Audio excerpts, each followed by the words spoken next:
mabuti sigurong maging magkaibigan lang tayo. Kasi tulad mo, mas concerned ako kay Aya ngayon. Alam mo ba kung ba't wala siya ngayon dito? Dahil binubuli siya ni Barbara. She wants my sister na layuan ka dahil nagselos siya. Ano? Huwag mo na akong tawagin Barbara. Bambi na lang. Yun naman yung tawag sa akin ng barkade. Okay. Bambi. Pwede ba huwag daway si Angel sa away natin?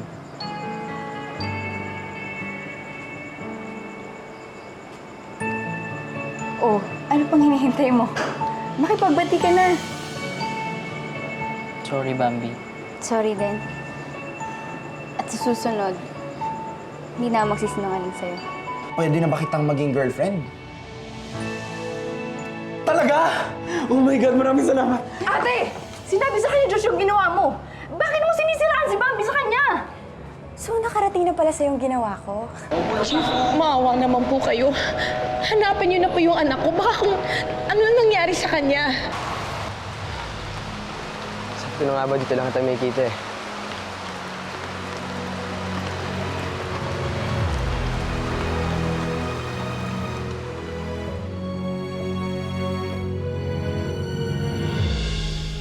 Guys, gusto niyo magpatila muna kayo ng ulan dito? Bel, pwede ba makain ng tubig? Sige, tara. Thank you. Bambi, pwede bang mahiramin lang ang nyo? Kasi low bat ako, kailangan ko tumawag kay ate. Oh, sige, yun. Josh, nabalitaan na ba ng ate mo yung tungkol kay Aya? Tumawag nga kasi ate kay Tita Liwayway. Baka kasi nasa school si Aya. Lord, sana naman huwag niyo pabayaan si Aya. Lakas mo siguro kay Lord, no? Siguro lagi mo pinagdarasal na magkabati tayo. Sus! Pasalamat ka nga, nahiya ako kay Angel, kaya ako siya pinuntahan, no? Nakakajaya kaya sa kanya. Bambi, kalimutan mo na yon. Ito talaga. Wala naman dapat ipagselos eh. Ako? Nagselos? Bakit ako magselos? Sino nagsabi sa'yo? Hindi ako nagselos. Nang sumasagot, baka wala sa bahay si ate. Etong sa akin na lang gamitin mo. Oh.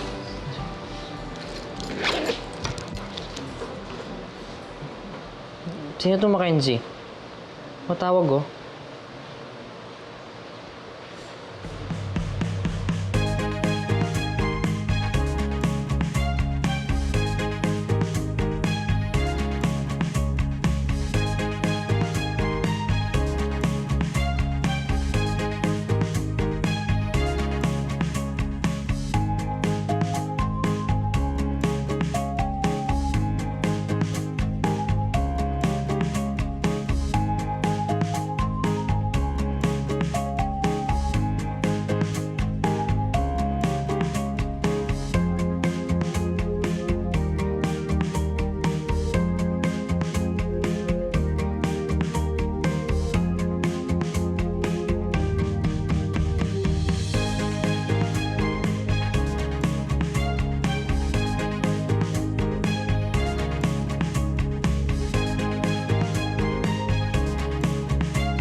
Sana naman maging safe yung anak ni Liwayway.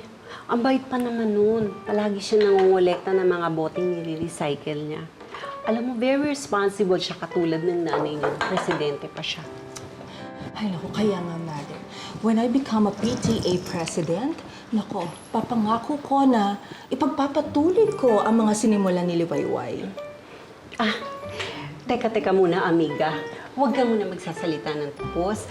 Alalahanin mo, hindi pa tapos ang botohan. At saka, mas marami yata nagla-like ng fan page ko kaysa sa'yo. But it doesn't mean na panalo ka na. Alam mo naman sa PTA, kailangan yung magaling na leader. Kumbaga yung magaling magplano at may disiplina sa buhay, sa katawan man, at sa mga kinakain niya. Correct ka dyan, amiga. Kaya nga if I were you, kakain ako ng mga pastries na ginagawa ko para naman magkalaman yung mga buto-buto sa katawan mo. Alalahanin mo, hindi magandang image para sa mga ina ang malnourished. Nakakatawa ka talaga, Josephine. Sa tingin mo, sino bang dalawa sa atin na nakakahiya ng katawan, ha? Bambi, sino ba yung Mackenzie na yun? Isang kaibigan. Baka nangangamusta lang. Ah, Bambi, may kumakatok yata?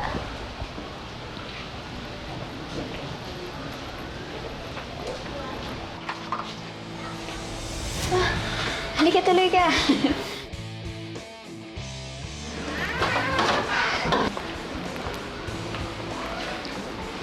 Guys, siya si Mackenzie.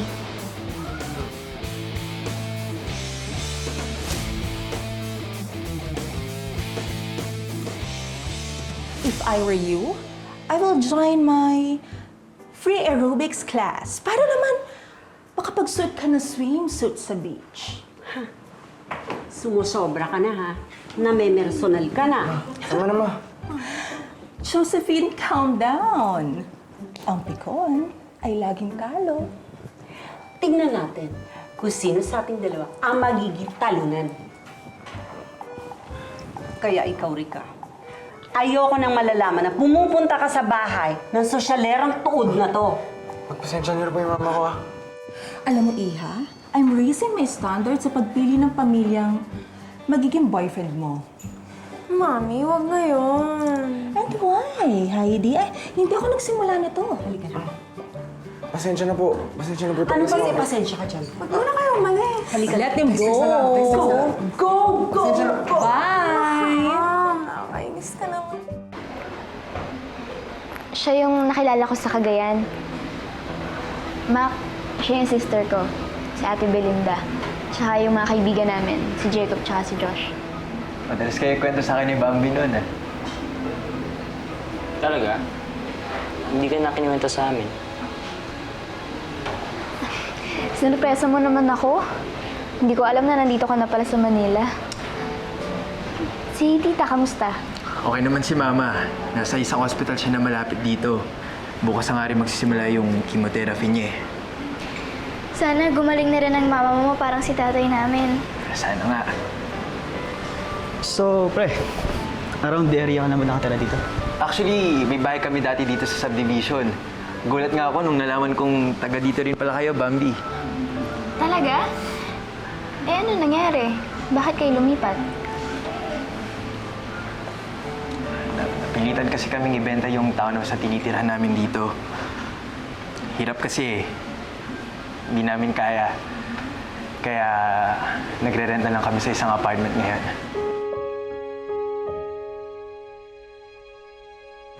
Kailangan ko tulong niyo. Mac! Rick!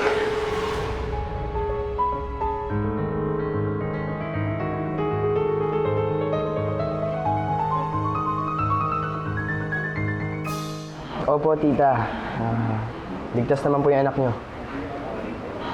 Kasama ko naman po siya ngayon. Sandali lang po.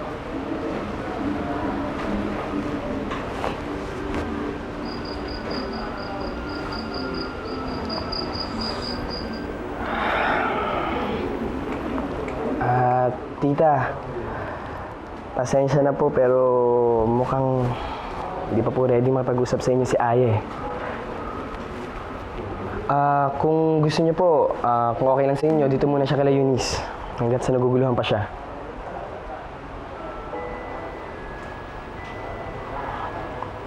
Opo, tita. Huwag po kayong mag-alala. Safe po siya dito. Sige po. Pasabi ko po sa kanya.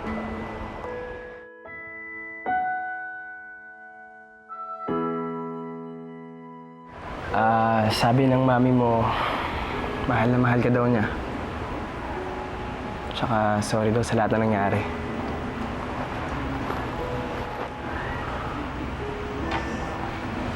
Kaya, okay lang yan. Alam namin na mahirap yung pinagdadaanan mo. Salamat, Eunice, ha? At saka, Thank you din kasi pumayag ka na dito muna ako tumuloy. Ayoko na rin kasing istorbohin si Belinda eh. Baka makadagdag pa ako sa iniisip nila. Eh, nagpapagaling pa si Tito Ted. Welcome na welcome ka dito, Aya. It's the least I can do para naman makabawi ako sa'yo sa pag-broadcast ko ng family problem niyo. Kalimutan mo na yun, Eunice. Hindi naman ako sa'yo nagalit eh. Nagalit ako sa sarili ko kasi naduwag akong aminin sa inyo yung problema ko. You were just being a friend. And I appreciate it.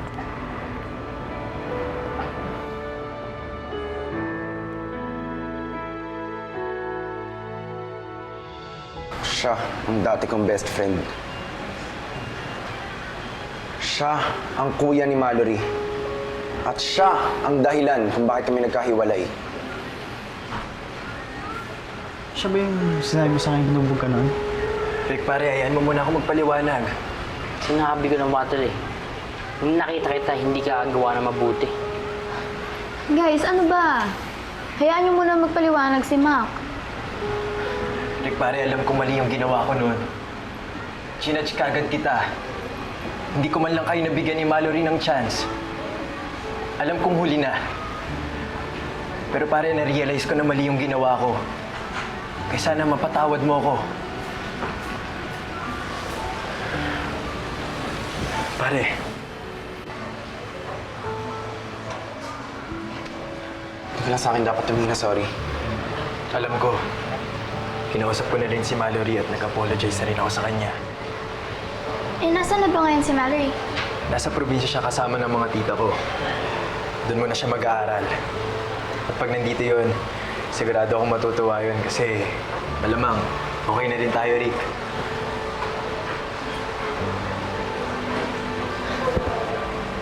Bambi, pasensya ka na ha. Sorry kung hindi ko nasabi sa'yo kung ano ako dati. Kung sino ako. Kung ano ang buhay ko noon. Kinalimutan ko na kasi yung pagiging chick boy ko at maloko sa mga babae. Feeling ko kasi, kinakarma ako sa mga nangyayari kay mama ngayon. Naiintindihan naman kita, Mac eh. Ang mahalaga, natuto ka sa mga nangyari. And you are a better person now. Through your mom. Salamat.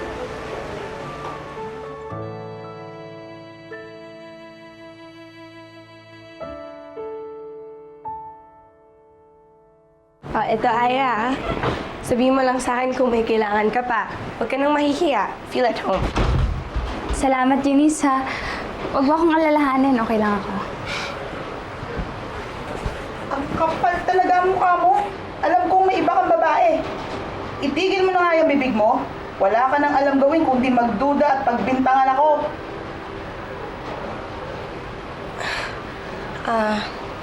Huwag mo lang silang pansinin. Maya-maya, mapapagod na rin sila sa pagsisigawan, pag-aaway. Hindi ka ba nasasaktan kapag naririnig mo silang ganun? Nasasaktan din. Wala namang gustong naririnig yung parents niyang mag-aaway, di ba? Pero wala na naman akong magagawa eh.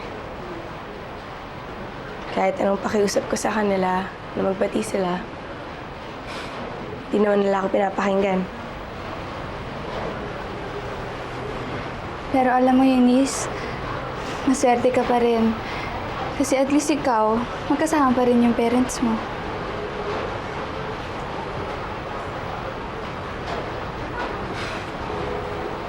Kung minsan,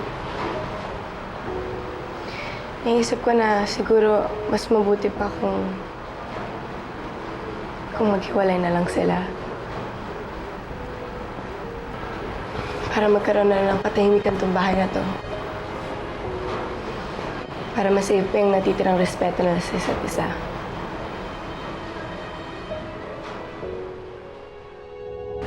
Ma, what was that all about? Bakit may inaway ang nanay ni Rick? Dahil sumusobra na siya. Akala mo kung sinong magaling. Ano ba nangyari? I thought you were friends. Excuse me. After nang ginawa niya sa akin, hindi ko na siya friend, no? Masyado siyang mapapel. Pati yung time to shine ko gusto pang agawin. Pero ma, bakit namin kailangan madamay sa away niyo? Di ba dati kayo pa nagpupush sa amin na maging kami ni Rick? Ba't ngayon gusto niyo maghiwalay kami? Ah, ganon. Mas importante pa sa'yo yung Rick na yan kaysa dito sa mami mo. Aba, di ba nakakalimutan mo na dinala kita sa sinapupunan ko ng 9 na buwan? Kinalimutan ko na nga tong sexy figure ko, pero deadma lang ako dahil ganun kita kamahal. Tapos, kanya lang igaganti mo sa akin. How could you? Happy na sisiklaban mo naman ako ng pagka-best actress mo Pwes, mamili ka. Yang lalaking yon, o ko? Ma, can we just talk about this like normal mothers and daughters do? Without you making it a soap opera? Just answer my question, Heidi. Ma, huwag niyo naman ako papiliin. That's unfair. Sige, kampihan mo pa yung Rick na yan tsaka yung mami niya. Alam mo ba ng mga bata pa kami? Ganun na lang ako maliitin at kayan-kayanin niyang gabian ng Josephine na yan. Akala mo kung sino siya na lagi na lang siyang magaling. Kaya nga gusto ko manalo dito sa PTA election na to. Para naman mapatunayan ko sa sarili ko na magaling rin ako at para maging proud ka sa akin. Ma naman I'm always proud of you. And I love you so much. Then help me win. Bakit hindi mo i-convince sa mga barkada mo na mag-join sa aerobics class ko? Okay. I love you, sweetie. Thank you.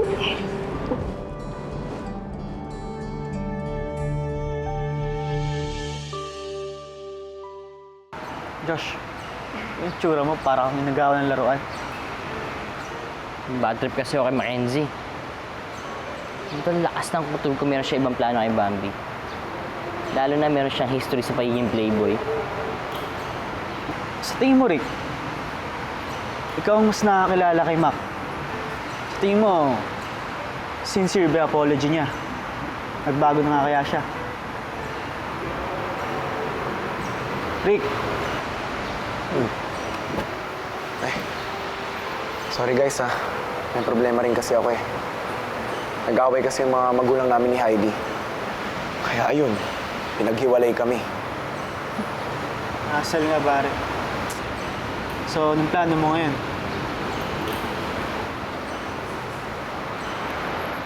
Oh, Rick, andito lang pala naman kayo Buti kasama mo mga kaibigan mo. Kukunin ko sana kayong mga volunteers para sa baking class ko.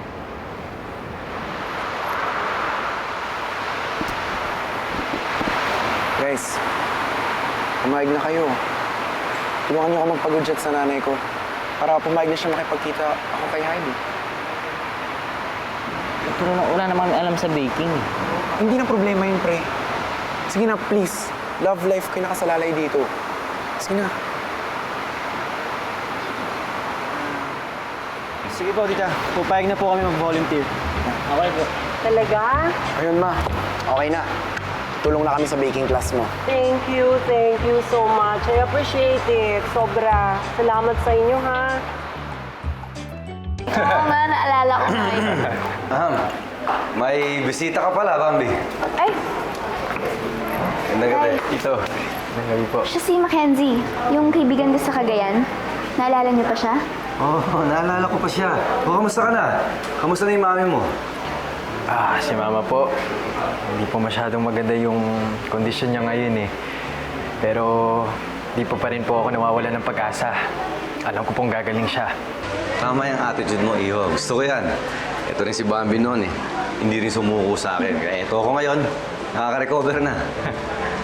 Si Bambi nga rin po yung inspirasyon ko hanggang ngayon. Oo, talaga.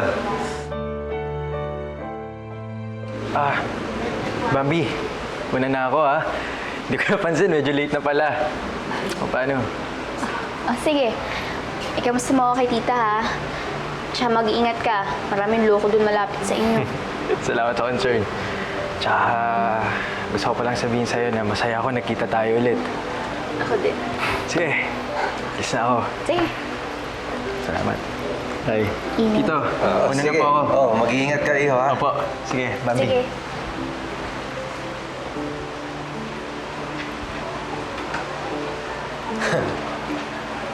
Alam mo na, gusto ko yung kaibigan mo na yan. Mukhang mabait na bata at mabait na anak. Parang ako bata eh.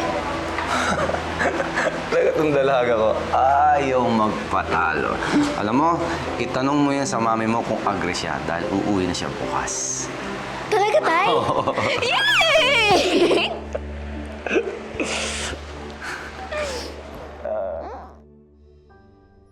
Ayoko nang malalaman na pumupunta ka sa bahay ng sosyalerang tuod na to. Pagpasensya niyo na po yung mama ko ah. Alam mo, Iha, I'm raising my standards sa pagpili ng pamilyang magiging boyfriend mo.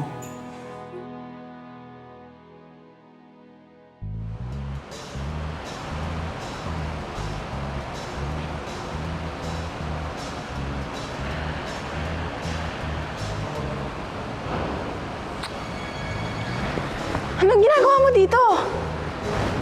Kasi ako makatulog eh. Lagi kitang iniisip. Heidi, hindi nila pwedeng gawin sa atin to. Hindi nila tayo pwedeng paghiwalayin. Baka mahuli tayo ni Mami. Saka madamaan. Di sa likod. Sira ulo ka talaga. Kailangan mo na umuwi. Hindi. Kakayanin natin to. Basta nandun ka sa dulo. Maghihintay sa pagdating ko. Corny mo. Corny, pero totoo. Dahil Heidi, mahal na mahal kita.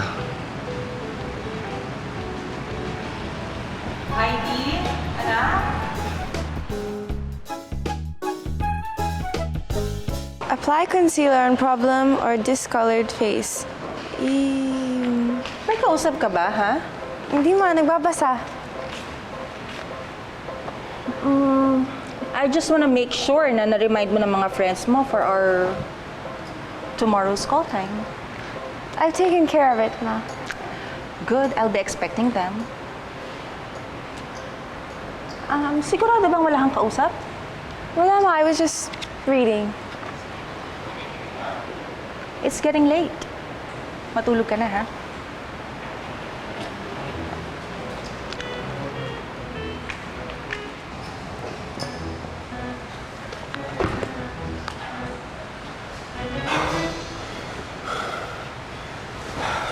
Muntik na tayo dun. Alam mo, Rick, buti pang umuwi ka na lang. Kasi magagalit lang si Mama kapag nalaman niya nandito ka. Pero gusto pa kita makasama eh. Baka bumalik pa siya. Magagalit lang siya.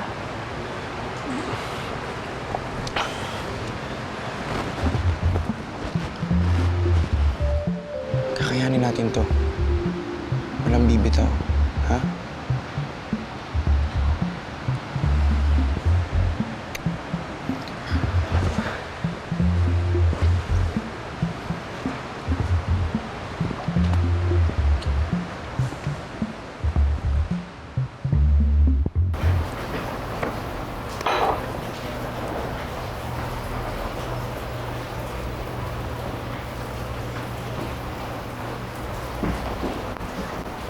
Ma? Pa? Anak, patawarin mo sana kami ng papa mo.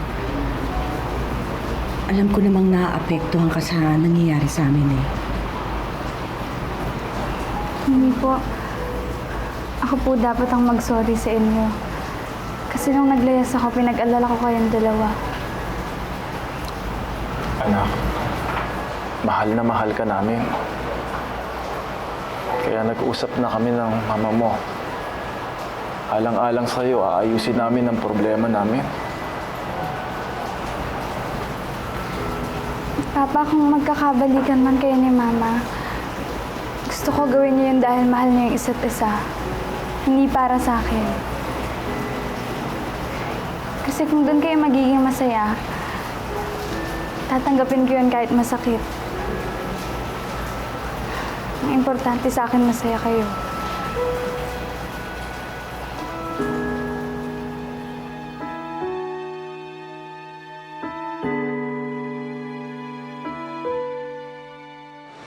Hey girls, thank you so much for coming. My mom will really appreciate this. Wala yun, Heidi. Ano po ba yung maitutulong namin? Can you help me with registration? Di ko kasi alam kung saan ako mag-set up ng table dito. Alam mo, Hides, feeling ko maganda dun sa may pinto para makikita agad ng parents natin pagkapasok na lang. Diba? Parang hindi conducive kung doon natin ilalagay yung registration table. Kasi harang yung pila sa entrance ng clubhouse. Mas maganda siguro kung doon na lang para mas malawak yung area. You've got a point. She's got a point. Naisip ko din na pwede tayong magbigay ng mga souvenir kit para sa mga pupunta. Parang loot bags, mga towelettes, water jugs, tapos doon nakalagay yung pangalan ng mami mo. Oh my gosh, gusto ko yan! Sasabihin ko kay mama yan. Alam mo, Angel, buti na lang nandito ka. Ang laking tulong ng mga ideas mo. Nasaan nga pala si Aya? Si Aya. Pass daw muna kasi siya. Kasi gusto niya mag-bonding muna ng parents niya. Eh, ang mga boys, do you have any idea kung nasan sila? Pili mo. Wala, kulinary na ako ngayon eh. Uy, Ian! Nakabalik ka na pala? Oo, kagabi lang. Namiss ko nga kayo lahat eh. Teka nga, ba't ba ganyan yung mga suot niyo? Ano yan?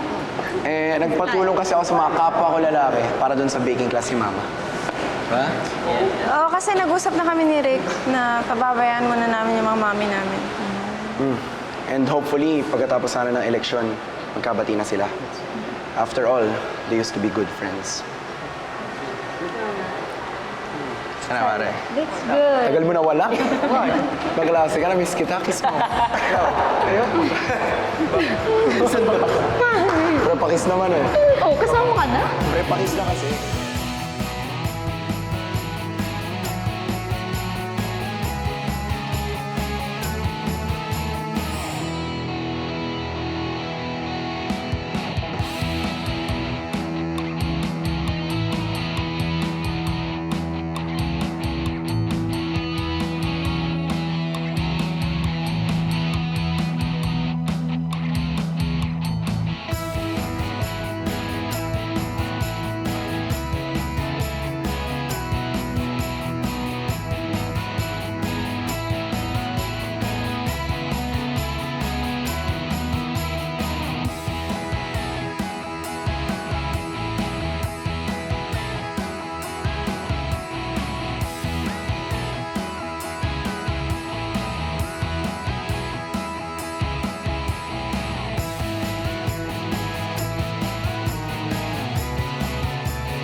Oh, Mac!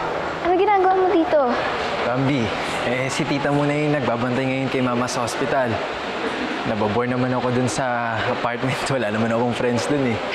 Tsaka naisipan kong mag-volunteer kay tita Josephine para rin makabawi-bawi kay Rick. Naku, sigurado matutuwa niyan si Rick. Sana nga. Ang alam mo kasi yung may sakit lang sa ospital ang dinadalaw. Anong ginagawa mo dito? Josh, si Rick ang pinunta niya dito. At kahit ako yung pinunta niya, wala namang masama dun, di ba?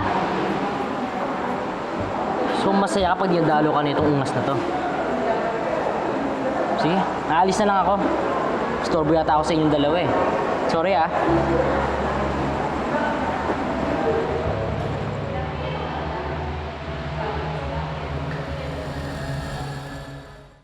Ayan, mga mami, salamat sa pagpunta sa ating aerobic class. Sa Sunday po ulit morning. Thank you! So, is this your idea of fun summer, sis? Ang magturo ng aerobics sa mga out-of-shape moms? Eh, kayo nga mismo ng friends mo, hindi mo physically fit. Oo nga, di ba sana kung kasing gorgeous niyo ulit.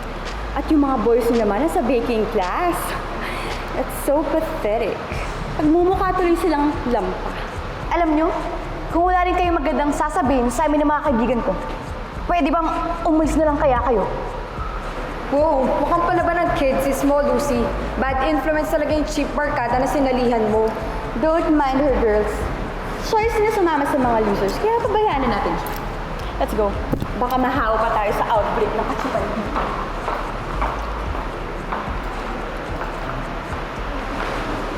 Ang problema na mga yun. Wala yun, huwag mo lang sila intindihin, Heidi. Angel, have you seen Rick?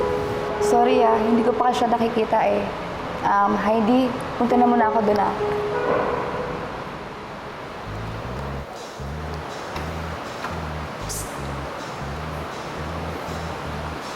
Ay, bakit tayo hinahanap? Ba't ka ba nagtatago doon? Tatago ako kay Mama. Pati nang maingat. Hirap naman kasi ng setup natin eh. Kailangan pa natin magtago bago mag-usap. Konting tiis na lang. Pagtapos ng PTA election, sigurado magbabati na sila. At yan ang malabong mangyari. At huwag na rin kayong umasa na magkakabati pa kami. Ikaw talagang bata ka. Ang tigas ng ulo mo. Di ba sinabi ko, huwag ka na makikipag-usap sa lalaking to? At ikaw naman, Rick. Hindi ba sinabi ko na sa'yo, layuan mo yung babaeng yan? Ma, wag mo naman gawin sa amin to. Ano, wag? Nagmamahalan ko kami ni Heidi. Sana hindi kami madamay sa away niyo ni Tita Myla. Ano may halal? Let's go na, Heidi, ha? Check ka rin!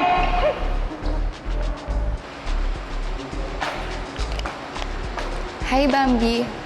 Kanina ko pa napapansin, parang malungkot ka. Okay ka lang ba?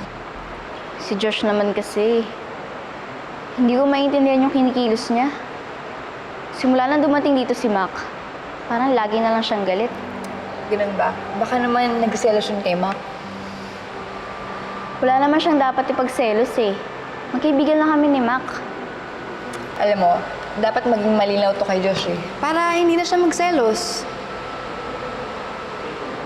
Angel, tulungan mo naman ako. Kausapin mo si Josh. Alam ko makikinig siya sa'yo.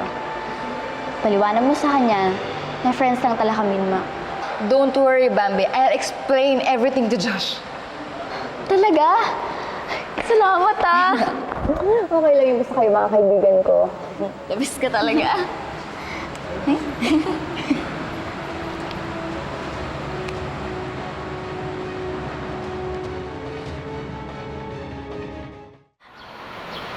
Bakit ganun, Jacob? Feeling ko na out of place na ako sa barkada eh. Dati pag may problema sila, ako na lang lagi yung nilalapitan nila. Pero ngayon, hindi na. Feeling ko na itsapuera na ako. Hindi totoo yan. Sinasabi mo lang yan. Totoo yung sinasabi ko, Jacob. Ngayon, lagi na lang si Angel. Puro Angel. Si Angel lagi yung nilalapitan nila. Si Angel yung nilalapitan ng mga girls. Inagawan niya na ako ng role sa barkada eh. Hindi mo naman kasi kailangan ipag-compete sa attention ng barkada eh. Alam naman natin lahat kung anong worth no. Bel, hindi na magbabago ang pagtingin namin sa'yo. Ano lang isipin yung mga bagay na yan. Mahalaga, importante ka sa barkada.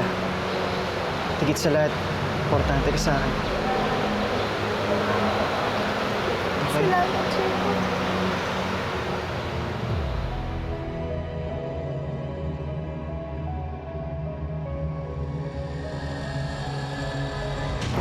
Tuloy ka. Bambi, Oh, pasensya na. Dahil sa akin, nag-away pa kayo ni Josh. hindi mo naman kailangan mag-sorry eh. Hindi mo yun kasalanan. Huwag mo nang alalahanin kami ni Josh. Maayos din namin to. Napakaswerte talaga sa'yo ni Josh. Napaka-positive mo sa lahat ng bagay. Sayang. Sana mas una kitang nakilala.